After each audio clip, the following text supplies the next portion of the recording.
Bueno, entonces en este video adicional lo que voy a hacer es aplicar las cosas que estuvimos viendo a un caso particular de un sistema de universidad rotante, que es el caso de la Tierra. O sea, si nos preguntamos por qué en gran medida son útiles las cuentas que hicimos para sistemas de referencia no inerciales rotantes, bueno, una respuesta automática es que nosotros mismos vivimos en un sistema no inercial rotante, que es el planeta Tierra. Entonces, para entender cómo calcular, por ejemplo, la fuerza Coriolis o la fuerza centrífuga que sufre un objeto en distintas condiciones debido a la rotación del planeta Tierra sobre su eje, primero escribamos cómo, cómo es esa rotación y cómo es un sistema de coordenadas que se mueve junto con esa rotación. Entonces, supongamos que esta esfera que estoy dibujando acá es el planeta Tierra.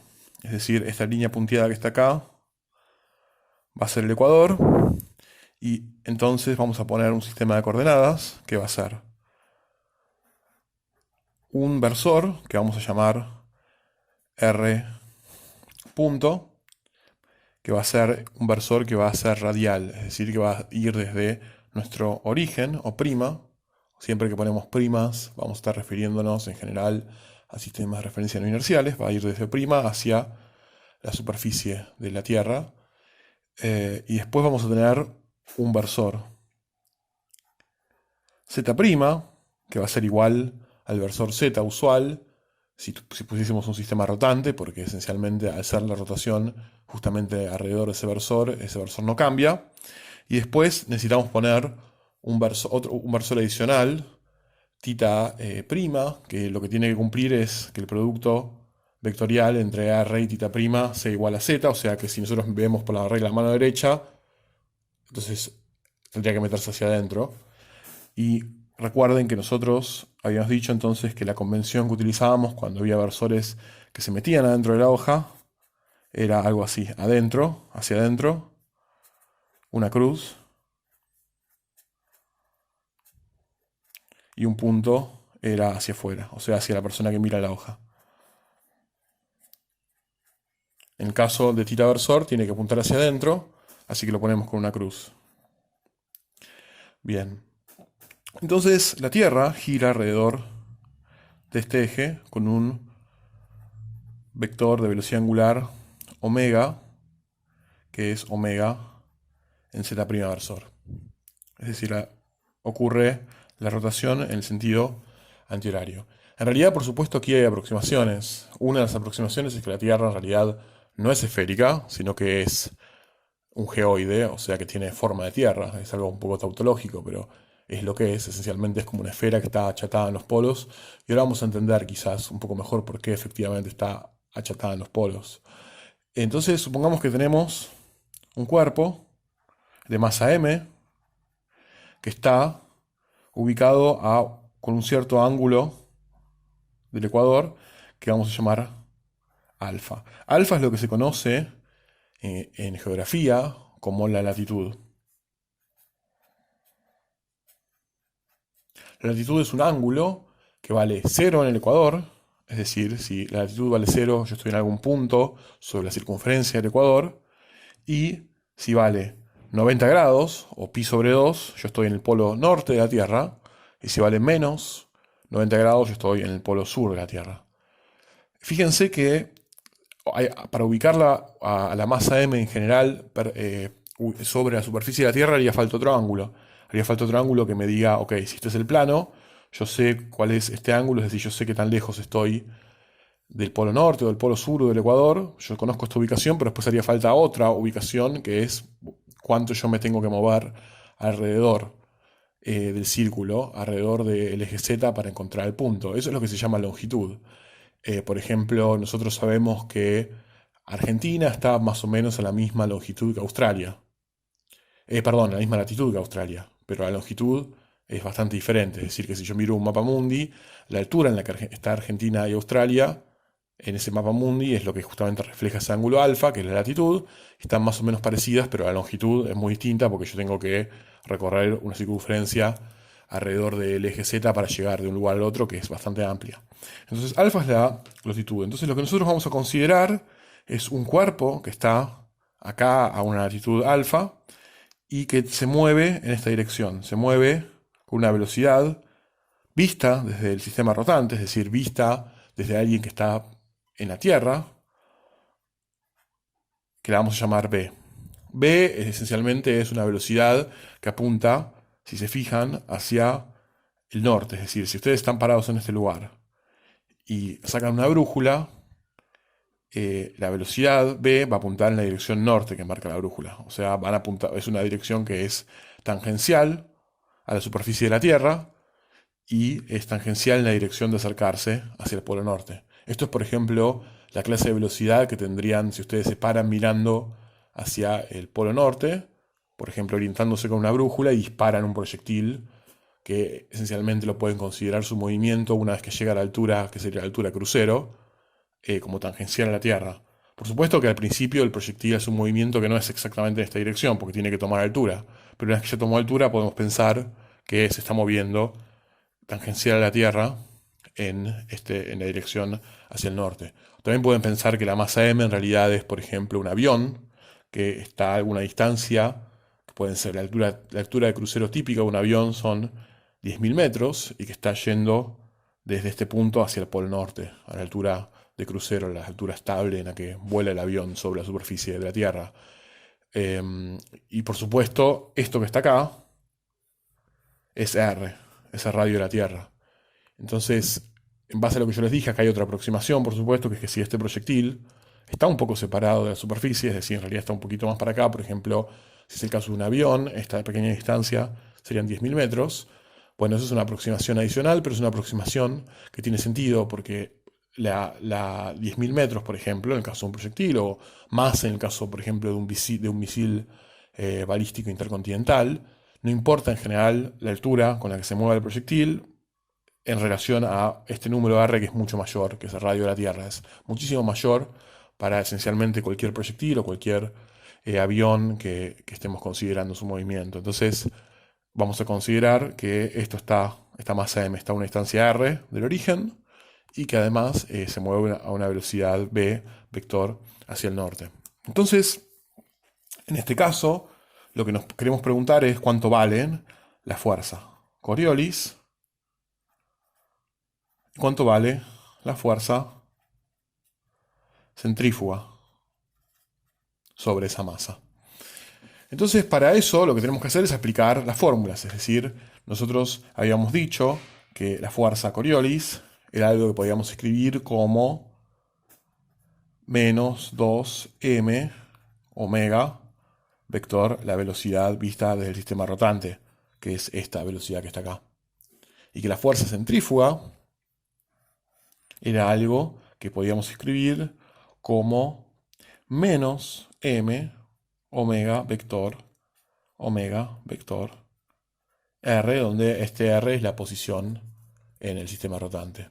¿Está bien?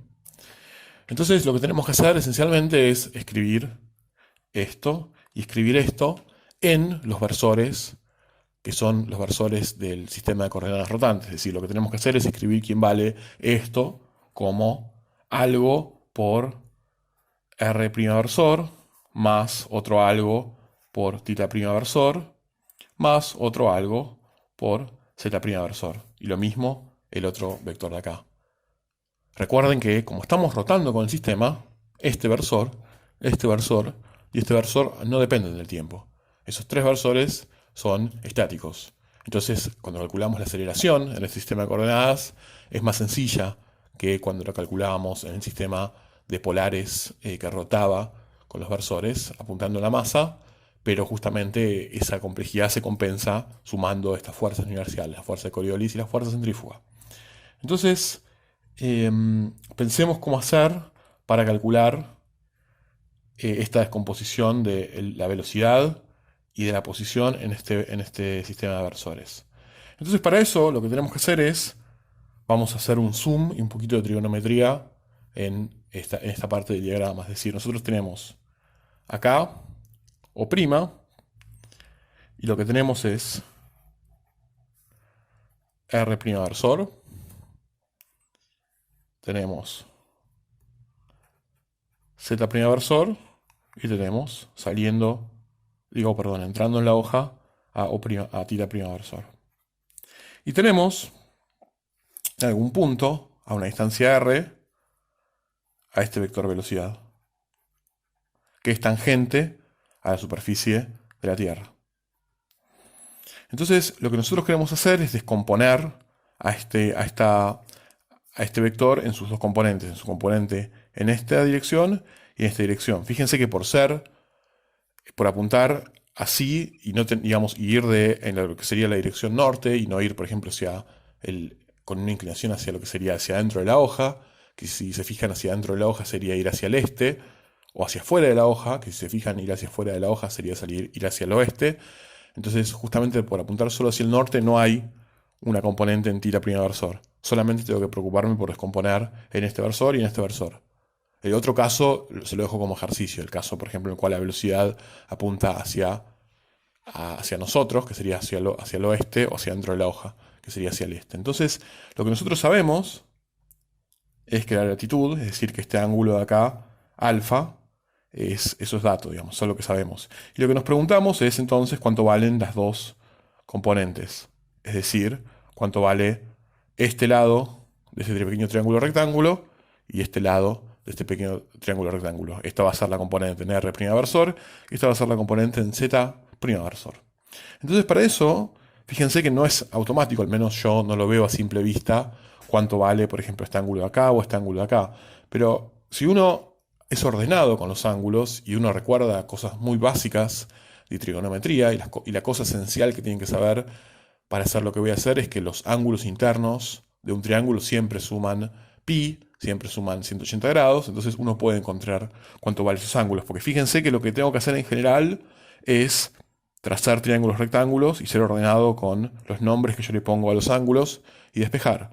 Por ejemplo, en primer lugar, lo que yo noto es que justamente, porque la masa m se mueve tangencial a la superficie de la Tierra, entonces forma un ángulo de 90 grados con la recta que une su posición con el origen. Eso es lo primero que noto. Lo segundo que noto es que si yo trazo este triángulo rectángulo acá, por supuesto se ve claramente este ángulo vale pi sobre 2. Entonces, supónganse que yo a este vector que está acá, a este ángulo que está acá, perdón, lo llamo beta. Va a ser un ángulo auxiliar que yo voy a utilizar para intentar encontrar cuánto vale este ángulo de acá, que voy a llamar gamma. Entonces, lo que yo sé es que todos los ángulos de este triángulo rectángulo, alfa más beta más este de acá vale pi sobre 2, como en todo triángulo, esto tiene que valer pi. O sea que alfa más beta es igual a pi sobre 2, restando. O lo que es lo mismo, también puedo decir que beta lo puedo expresar en función de la latitud como pi sobre 2 menos alfa. Bueno, ahora puedo hacer algo similar con este triángulo rectángulo que está acá. Pero antes también puedo notar algo que se ve a simple vista, que es que este ángulo beta más este ángulo gamma más este ángulo que está acá, que vale pi sobre 2, todos tienen que sumar pi, que es el ángulo que subtiende este movimiento que estoy haciendo. Es decir, es un ángulo plano. Es decir, que si yo hago beta más gamma más pi sobre 2, todo eso tiene que darme pi. O lo que es lo mismo, beta más gamma, pasando restando, tiene que darme pi sobre 2. Pero yo puedo ahora recordar quién era beta. Beta lo había calculado en función del ángulo alfa, que es la latitud, así. Entonces, reemplazando, me queda que pi sobre 2 menos alfa más gamma es igual a pi sobre 2. Fíjense que pi sobre 2 aparece de ambos lados y lo puedo tachar. O sea que esto es igual a 0 de este lado. O lo que es lo mismo, alfa es igual a gamma. Es decir, que yo pude identificar que este ángulo gamma de acá en realidad es lo mismo que la latitud. Esto puede ser intuitivo, es decir, uno puede hacer todo lo que yo hice mentalmente y darse cuenta en realidad de que si yo giro el triángulo rectángulo pequeño este que está acá para que esta cara coincida con esta, entonces los triángulos son congruentes. Pero uno a veces no tiene esa intuición, esa imaginación espacial, y hay distintas personas para hacer esto. Algunas personas son más visuales, y otras personas son más algebraicas. Lo que acabo de hacer ahora es la clase de solución que buscaría una persona que en su pensamiento es más algebraica, es decir, que piensa más en relaciones entre los números y no tanto en las relaciones geométricas entre los ángulos. Entonces, fíjense que automáticamente, si yo sé quién es este ángulo gamma, que dijimos que es alfa, ya puedo calcular cuánto vale b vector y cuánto vale r. Entonces, b, el vector velocidad, va a ser menos su módulo por seno de alfa, porque fíjense que seno de alfa es opuesto, pero le pongo un menos porque r versor apunta hacia allá y esta componente de este ángulo apunta en menos r versor, prima versor. Entonces esa es la componente en r prima versor.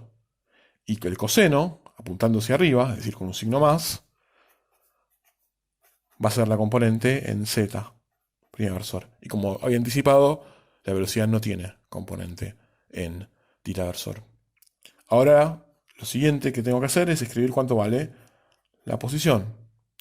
Para la posición, yo me doy cuenta de que esto que está acá es R. Entonces, para la posición, únicamente ya me alcanza con prestarle atención a este triángulo rectángulo de acá.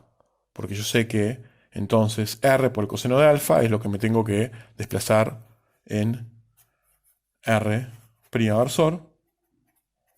Y que R por el seno de alfa es lo que yo me tengo que desplazar en Z' versor. Entonces yo ya tengo acá los dos vectores que son importantes para resolver el problema escritos en el sistema de coordenadas del sistema no inercial. Fíjense que lo que nosotros venimos haciendo hasta ahora eran ejercicios en los cuales no había componente en Z versor. Hacíamos ejercicios en los cuales el movimiento estaba confinado al plano que formaban los versores R' y θ'. Por ejemplo, el caso de la masa unida a la soga o el caso de la masa que deslizaba en la varilla. Pero como la Tierra en realidad es una esfera, yo en general tengo que considerar que las masas pueden estar desplazadas también en Z' versor.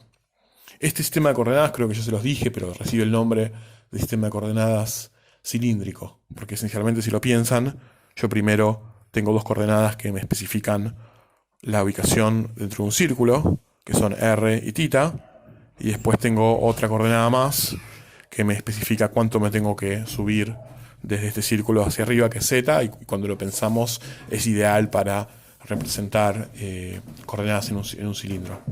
Bueno, entonces ahora lo que tengo que hacer es las cuentas, y para hacer las cuentas, yo, como cuando les conté en la clase anterior, yo no me puedo equivocar si tengo en cuenta todas las relaciones posibles, que las voy a volver a escribir, entre los versores.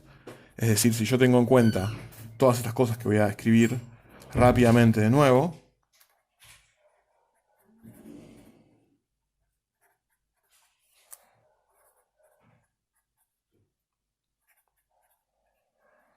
yo puedo hacer las cuentas hasta encontrarme con alguna de estas relaciones y después reemplazar cuánto vale. Acuérdense que todos los productos vectoriales de algo consigo mismo dan 0 y que si yo quiero calcular además los productos vectoriales que son al revés, tengo que agregar un menos. Y esa es una propiedad del producto vectorial.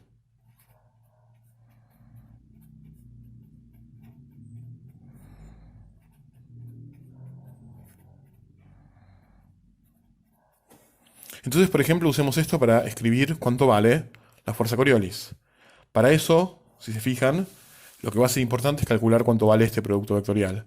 El producto vectorial de omega vector por la velocidad. Entonces calculemos ese producto vectorial. Omega vector velocidad del sistema rotante, que es lo que escribí acá, eso va a ser esto, que es como escribo omega en el sistema de coordenadas, por la velocidad. Y la velocidad es todo esto que está acá.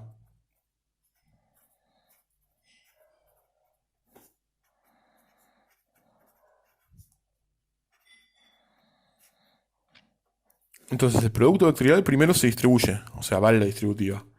Y fíjense que automáticamente cuando yo distribuya esto me va a quedar de este lado algo que va a ser el producto de z' por r' versor. Yo entonces saco todos los números escalares afuera, que son lo que multiplica los versores, y tengo menos omega b. Recuerden siempre en esta materia, si yo no le pongo la flecha a un vector es un módulo, menos omega b seno de alfa por este producto vectorial. Y después me va a quedar el otro término, omega b coseno de alfa por este producto vectorial. Este producto vectorial es el producto vectorial de un vector consigo mismo. Así que va a valer 0. Y entonces todo este término no va a estar. Entonces, lo único que tengo que hacer es fijarme en esta tabla cuánto vale este producto vectorial. Z vector R es tita versor. O sea que esto es menos omega b seno de alfa en tita versor. Entonces, para calcular la fuerza Coriolis, lo único que tengo que hacer es multiplicar esto por este menos 2m que no había considerado. Entonces el menos se me va a ir con este menos de acá y me va a aparecer un 2m omega módulo velocidad seno de alfa en tita prima versor. Y ese es el resultado de la fuerza de Coriolis. ¿Qué nos quiere decir esto? Vamos a interpretarlo. Bueno, esto nos quiere decir primero que el sentido en el cual le apunta la fuerza Coriolis es para una partícula que está moviéndose hacia el polo norte, en el hemisferio norte. Como este ángulo es alfa, es positivo, si yo estoy en el hemisferio norte, entonces este seno es positivo y significa que esto apunta hacia tita versor positivo, que es hacia el este. Es algo que aumenta con la velocidad con la que se mueve la partícula y también aumenta con la velocidad con la que gira el sistema no inercial, que en el caso de la Tierra es fijo y es una rotación cada 24 horas. Y por supuesto aumenta también proporcional a la masa, como todas las fuerzas no inerciales. Además, fíjense que si yo estoy en el polo norte, esto, o en el polo sur, esto entonces vale pi sobre 2 o menos pi sobre 2 respectivamente. Entonces la fuerza Coriolis se anula en los polos. No, al revés, justamente, no, lo dije mal. Cuando el ángulo alfa vale 0, que es en el ecuador, se anula la fuerza. Estaba equivocado, me confundí con la otra fuerza no inercial. Es decir, que esto vale 0 cuando alfa vale 0 y alfa vale 0 justamente cuando este ángulo está así, o sea, en el ecuador. Es decir, que en el ecuador, si yo disparo un proyectil hacia el norte, en el ecuador, o hacia el sur, digamos, va a ser lo mismo, pero al revés, ese proyectil no siente fuerza debido a la fuerza no inercial Coriolis para alguien que está en un sistema de referencia unido a la Tierra. Y esta fuerza es máxima sobre los polos, y además fíjense que el sentido en el cual apunta esta fuerza es el opuesto en polo sur al opuesto al sentido de la fuerza en el polo norte, en el hemisferio norte. Es decir, fíjense que como el seno, si yo tengo acá la función seno, como el seno tiene una forma que es así, entonces vale 0 cuando alfa vale 0, y después se hace positivo la fuerza y es máxima, digamos, cuando esto llega a pi sobre 2, y es mínima cuando esto llega a menos pi sobre 2. Esto correspondería al ecuador, esto al polo norte y esto al polo sur. Y hay varias anécdotas que en general son falsas sobre errores militares cometidos por considerar mal el signo de la fuerza Coriolis. Es decir, imagínense que ustedes son militares y su trabajo es lanzar proyectiles desde un barco que van a recorrer una distancia considerable, a una velocidad considerable, y pegarle a un objetivo, por ejemplo, otro barco que está a varios kilómetros. Entonces, si ustedes no tienen en cuenta la fuerza Coriolis, lo que pasa entonces es que cuando, por ejemplo, disparan en el hemisferio norte un proyectil hacia un barco que está hacia el norte, ese proyectil va a tender a desviarse hacia el este. Entonces va a caer hacia el este de su objetivo de verdad. Ustedes lo que tendrían que haber hecho es apuntar el proyectil un poquito más hacia el oeste para que se compense, sabiendo más o menos la velocidad y la distancia, con la fuerza de Coriolis y caiga en el lugar donde ustedes esperan que caiga. Y eso son tablas, son cuentas que la gente, los militares, hacen, porque si no, no le pueden pegar al objetivo. Es decir, entienden bien cómo compensar la dirección de los proyectiles con la fuerza de Coriolis. Entonces, y eso es algo que inclusive hasta los francotiradores más o menos experimentados saben. O sea, un francotirador, parte de su trabajo, que es un trabajo bastante siniestro, pero es un trabajo al fin, es entender cómo desviar ligeramente la mira para que si un proyectil recorre una distancia grande, entonces se compense con la fuerza de Coriolis y caiga en el lugar donde tiene que caer.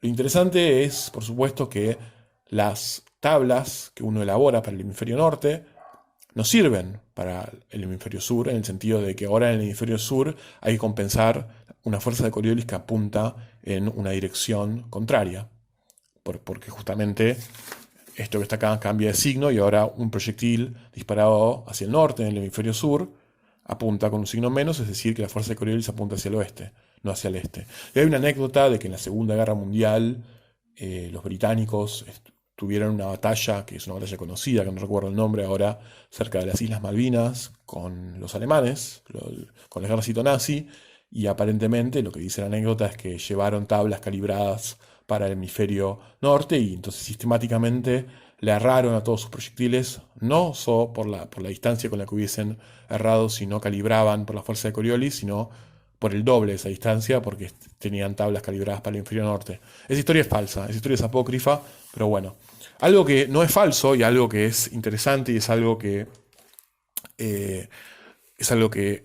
posiblemente sea uno de los efectos más notables de la fuerza de Coriolis, es lo que sucede con los ciclones. Imagínense que ustedes están en el hemisferio norte y se forma en la atmósfera una zona de baja presión. La presión esencialmente es fuerza por unidad de superficie. En un fluido como es la atmósfera, no tiene sentido tanto hablar de fuerzas, sino de fuerzas por unidad de superficie.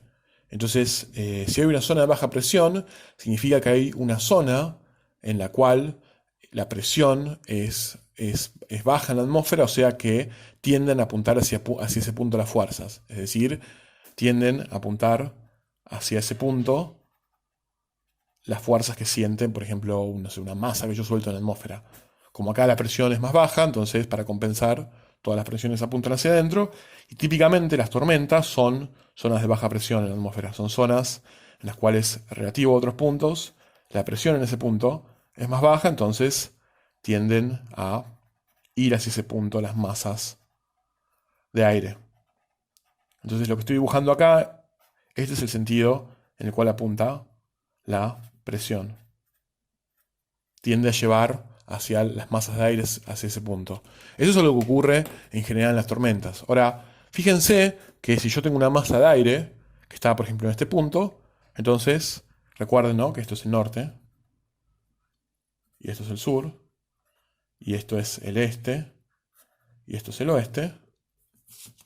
No se ve, pero ahí hice una pequeña brújula. Entonces, en ese caso, yo estoy parado en este punto y la presión tiende a acelerarme hacia el norte, es decir, tiende a llevarme hacia el epicentro de la tormenta. Entonces, si yo estoy en el hemisferio norte, como hicimos la cuenta recién, a medida que yo tome velocidad, va a haber una fuerza de Coriolis que va a apuntar hacia el este, que es hacia la derecha. Si ustedes hacen la cuenta al revés, cambiando el sentido de la fuerza de norte a sur, les va a dar que la fuerza de Coriolis apunta hacia allá. Y en general la fuerza de Coriolis lo que les va a dar es siempre algo que se mueve de esta forma, para el hemisferio norte.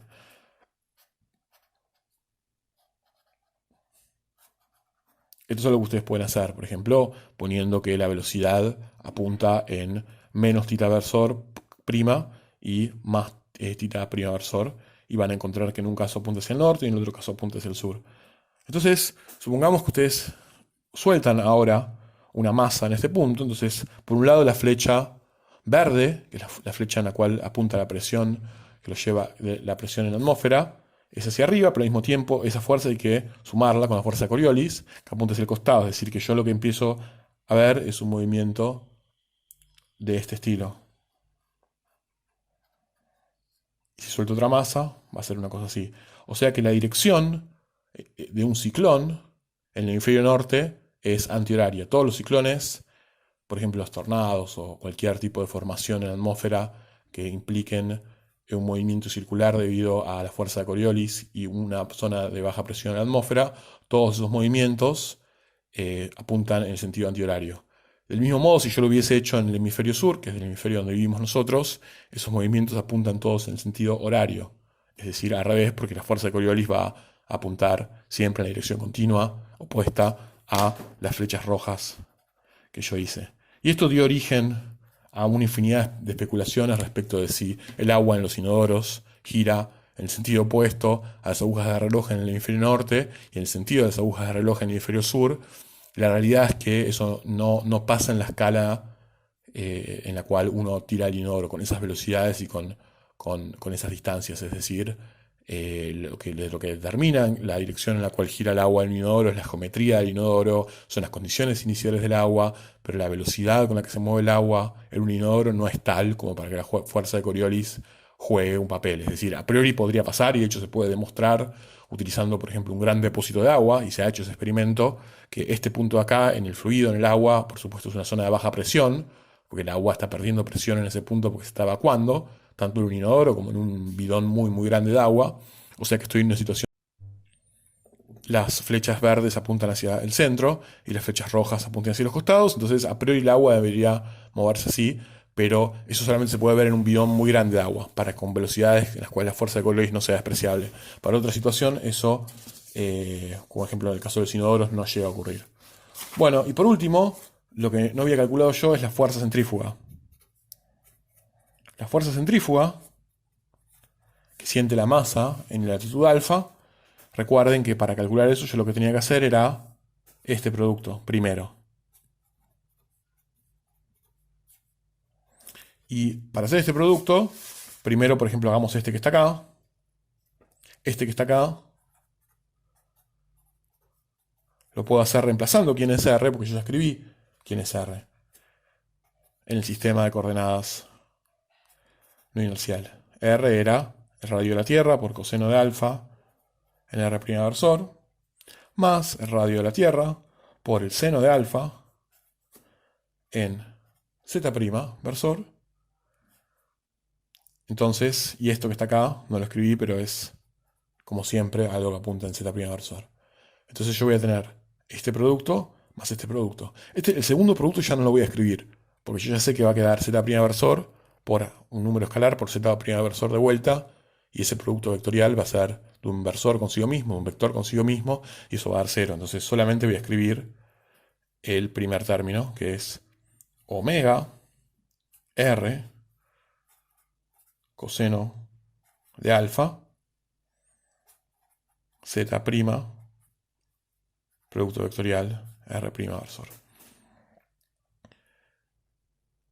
Y esto que está acá, si se fijan en lo que yo he escrito antes, en la pequeña tablita, eso es exactamente Z' versor por R' versor, vale θ' versor. O sea que esto que está acá es omega R coseno de alfa θ' versor. Entonces, la fuerza centrífuga, perdón, va a salir a ser el producto de vuelta de la velocidad angular en Z' versor por, ahora esto que está acá, por omega R coseno de alfa θ' versor, y eso va a ser omega cuadrado R. Bueno, pasó que se me acabó la batería del celular. Decía que este producto vectorial entonces da omega cuadrado R coseno de alfa. Y si se fijan, esto da Z' por θ' versor. Y eso ya esperamos que sea justamente por lo que vimos en las tablas, pero también por como sabemos que es la fuerza centrífuga, que sea algo que apunte en el versor R' positivo. Negativo, perdón. De forma tal que cuando yo calculo la fuerza centrífuga como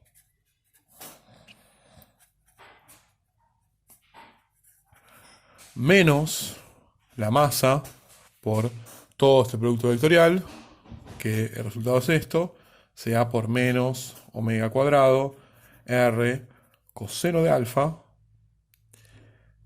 r' versor.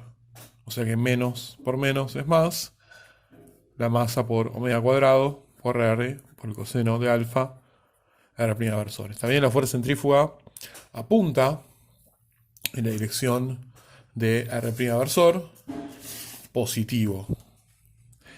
Entonces, fíjense que además esto tiene máximo valor, es decir, que la fuerza centrífuga máxima en el ecuador, o sea, cuando alfa es igual a 0, y vale 0 en los polos, lo contrario de la Coriolis. Y esto da cuenta también de por qué la Tierra tiene una forma de geoide. La Tierra tiene una forma de geoide no porque esté achatada en los polos, sino porque está expandida cerca del ecuador. Al girar sobre sí misma,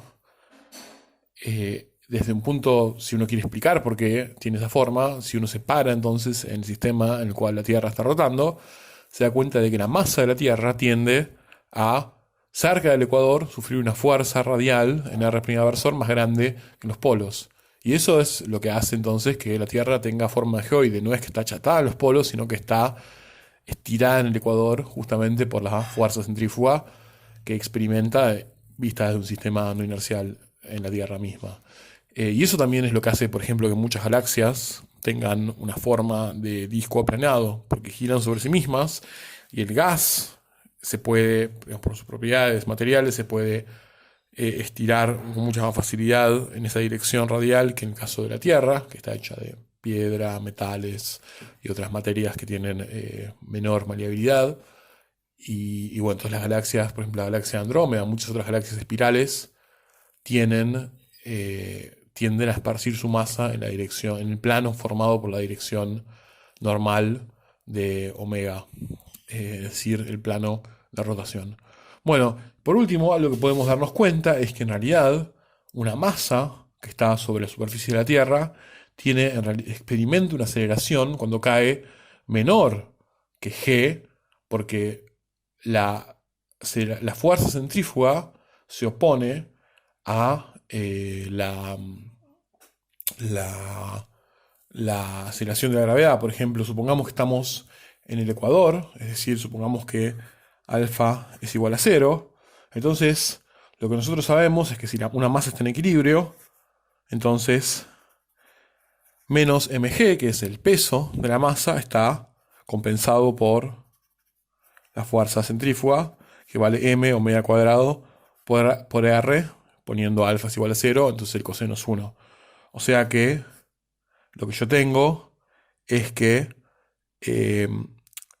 para una masa que está en equilibrio tiene que valer omega cuadrado por r es igual a g. Pero además, otra cosa que puedo decir es que si la masa no está en equilibrio, es decir, que si de este lado tengo la aceleración que experimenta, entonces tachando la m, tengo que la aceleración es esencialmente menos g más omega cuadrado por r. Es decir, que la aceleración que experimenta un cuerpo que cae debido a la fuerza de la gravedad, visto desde un sistema no inercial rotante, no es g, sino que en realidad hay que considerar un término de corrección que hace que la aceleración sea menor, porque se opone justamente la fuerza centrífuga a la fuerza gravitatoria.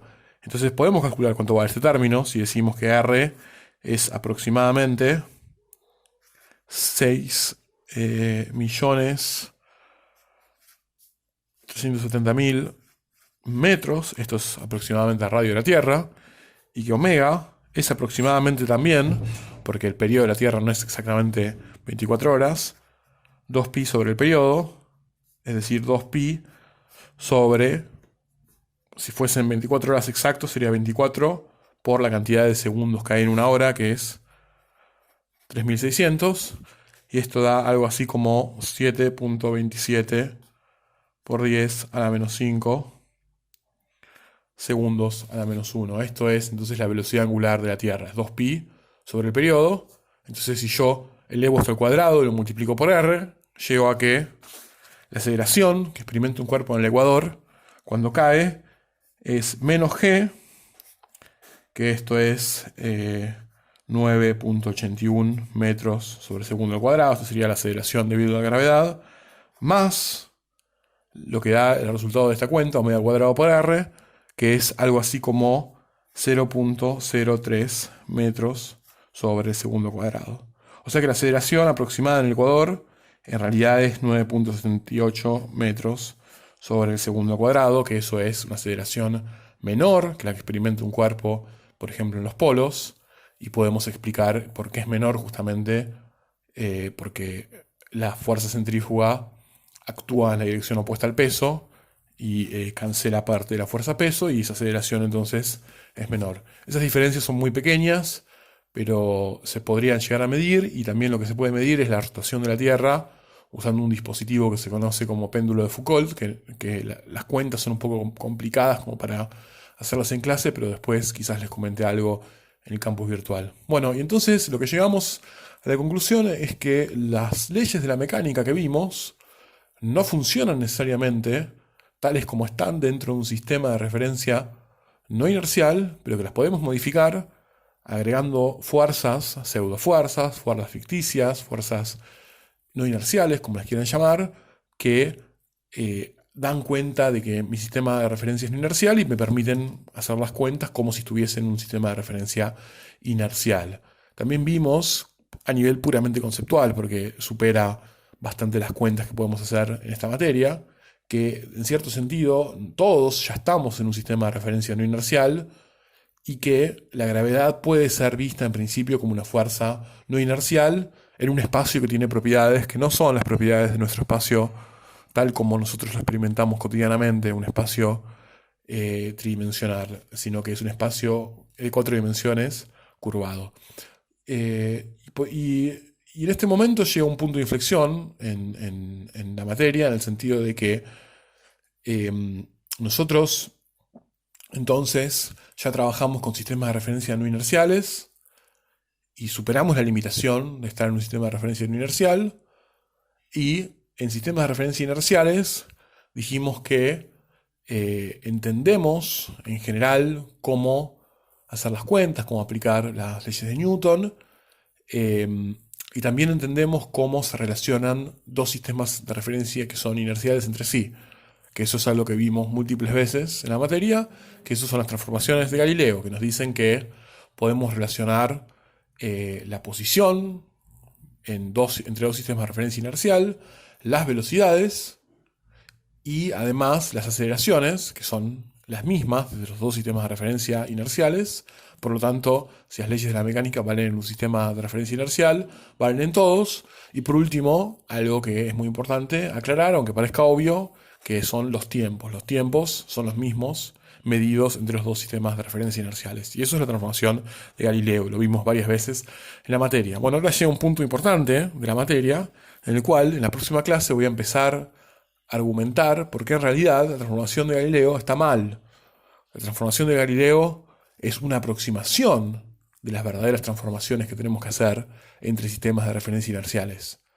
Y las verdaderas transformaciones que tenemos que hacer entre sistemas de referencia inerciales son antiintuitivas, no son las que nosotros pensaríamos a primer orden, a primera aproximación, que son las que valen. De hecho, deja de valer cosas como, por ejemplo, que el tiempo es el mismo entre los dos sistemas de referencia inerciales. Pero al mismo tiempo, es importante entender que las transformaciones de Galileo, si indagamos y escarbamos un poco más profundamente en si son compatibles con cómo funciona la naturaleza, llegamos a la conclusión de que en realidad es al revés. Las transformaciones de Galileo son las que son antiintuitivas, y las que deberían resultarnos intuitivas son las otras transformaciones, las transformaciones de la relatividad especial, que son las que vamos a empezar a ver la clase que viene. La clase que viene lo que voy a hacer, más que hablar de mecánica, más que hablar de ir directo a un ataque frontal contra las transformaciones de Galileo tal como son, voy a hablar un poco de otras ramas de la física. Voy a hablar un poco de óptica y voy a hablar un poco de electromagnetismo y electrodinámica, porque el motivo por el cual las transformaciones de Galileo no son las transformaciones correctas para explicar la relación entre dos sistemas de referencia inerciales, esos motivos son muy difíciles de visualizar dentro de la física newtoniana. Hay que salirse un poco de la mecánica newtoniana para apreciar integralmente por qué esos sistemas de referencia, los sistemas de referencia inercial se transforman mediante otras reglas distintas a las de Galileo. Entonces, la próxima clase voy a salir un poco. Probablemente es una clase que dé con diapositivas más que haciendo cuentas y esquemas en hojas. Y voy a hablar un poco de otras ramas de la física, sobre todo voy a hablar de la luz. La clase que viene va a ser, a grandes rasgos, una clase sobre la luz. Y espero entonces introducir en ustedes suficiente conocimiento sobre otras ramas de la física para que cuando en la clase que le siga la próxima nos preguntemos si realmente tiene sentido usar las transformaciones de Galileo para relacionar dos sistemas de referencia inerciales, bueno, la respuesta sea negativa. Es decir, que todos entendamos por qué en realidad es tan razonable rechazar las transformaciones de Galileo. Es decir, que de alguna forma lo que vamos a hacer en las próximas dos clases es replicar lo mejor que podamos los procesos mentales de Einstein y de otros físicos de principio del siglo XX, cuando se dieron cuenta que en realidad la naturaleza y la física no son tan sencillas como pensaban Newton y Galileo, sino que en realidad son bastante intuitivas, más complicadas. Bueno, eso es todo por la clase de hoy y gracias por tomarse el trabajo y el esfuerzo de ver el video adicional.